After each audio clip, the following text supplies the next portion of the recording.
تصريح مثير لكاسيميرو قائد منتخب البرازيل بعد الخسارة المستحقة أمام أسود الأطلس في ملعب طنجة الكبير. بعد الفوز المثير للمنتخب المغربي على نظيره البرازيلي وديا بنتيجة 2-1، وبعد المستوى المرعب الذي أظهره اللاعبون المغاربة، خرج قائد منتخب البرازيل ووسط ميدان مانشستر يونايتد الإنجليزي كاسيميرو بتصريح مثير مشيدا بأداء أسود الأطلس واستحقاقهم الفوز،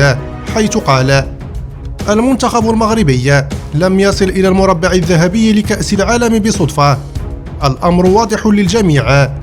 هذا المنتخب يعد من كبار العالم، وخسارتنا لم تكن مفاجئة بالنسبة لنا كلاعبين،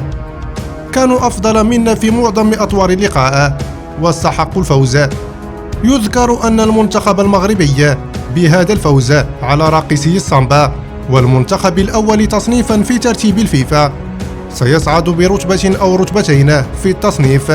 ليدخل لقائمة أفضل 10 منتخبات في العالم.